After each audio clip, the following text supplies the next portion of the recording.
couldn't leave you for a Friday without having some kind of New York story. Because New York touts its legal marijuana sales spike as new licenses are issued, you guys.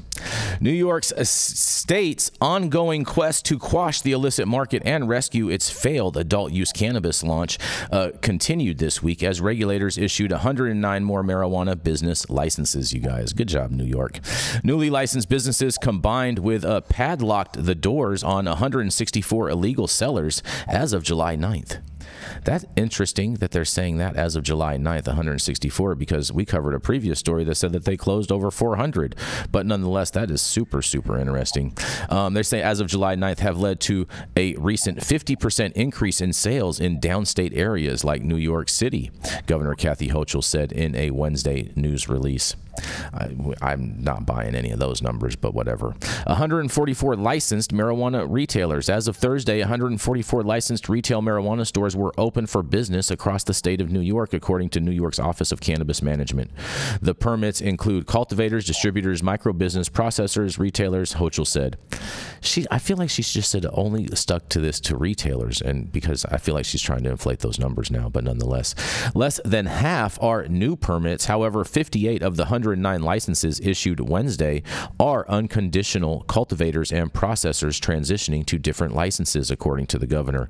Of the new licenses, 23 are cultivators, 23 are micro businesses, 22 are processors, 21 are retailers, and 20 are distributors. And the adult use market is in recovery in New York because New York legalized adult use marijuana back in March of 2021, but the first sale was not recorded until December of 2022.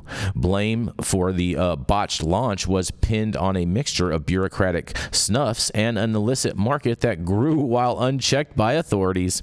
It's estimated that several thousand illicit marijuana sellers might be in business in New York City alone, and a expanded crackdown, including the authority to padlock the doors of unlicensed merchants, began back in April. A steady march of lawsuits also hampered the state's ambitious goals to launch what officials promised would be the most equitable market in the United States.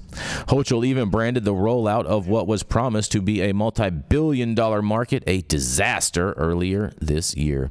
Shortly thereafter, state officials released a scathing audit of the Office of Cannabis Management, and that prompted the resignation of the agency's inaugural executive director, Chris Alexander, you guys.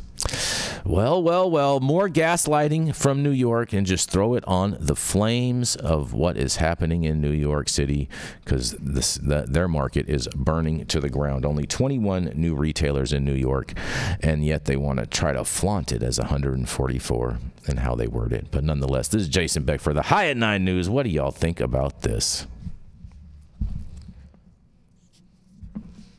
I think that they're squeezing the consumer. They need to open up the stores first and then shut down the other stores rather than shutting down the stores, squeezing the consumers. Well, the problem with that too, though, Dr. T, is I think you kind of have to have a balance of it, because otherwise you're going to have all these stores open but with no customers, and then that's just going to cost all of those businesses money of being open on top of paying the rent there, and which makes the cost a lot higher if the customer flow isn't going to be there. I think there's customers in New York. I don't know. New York's got a lot of people. Customers, where'd they go?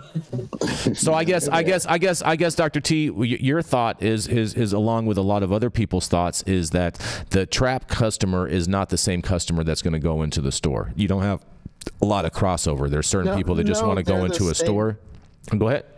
They're the same customer, but if you open a store that has products that have been tested that are about the same size and quality as what's in the trap, people are going to go to that store first. You just compete, you know? Mm-hmm. Interesting. I think it's just a big quality drop off. Majority of customers in New York are used to decades of getting good quality cannabis. Mm-hmm. So how do you lure them in with something that's more expensive of a lesser quality to a public that knows the difference? Mm-hmm. Right, you can't make it the more same expensive. problem as California. Basically, everywhere that had an extant gray market, cannabis market, and cannabis culture is suffering. Pieces that are doing well are like Michigan, Oklahoma and these other markets where there was not that subculture due to levels of policing. Well, Michigan's doing well because Ohio, Mathieu St. Germain. Well, because that whole area, you would go to jail for like at least a month for a roach. Mm-hmm.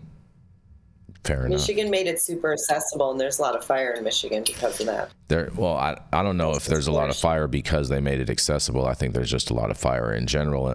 And in all fairness, Michigan has always held a high regard for quality from a lot of the people that have been in the industry from the legacy days. So.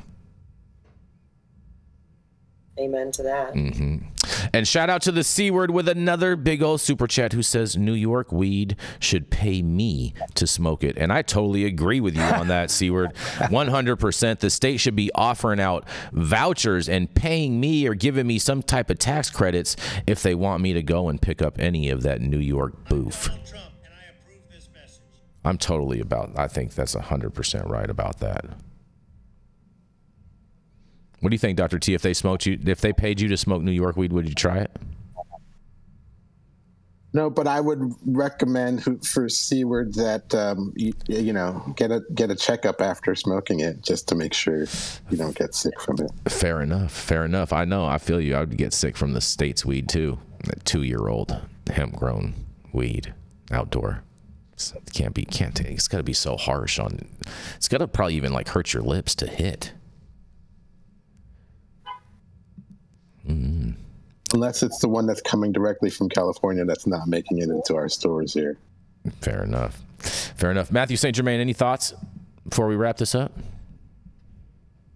Grow weed in your closet, grow weed in your backyard, trade it for other items of value, give it away to your friends. Don't wait for the government to tell you what's okay or not. Act morally for the earth and for nature. Mm-hmm. Of everybody. Smile to everybody.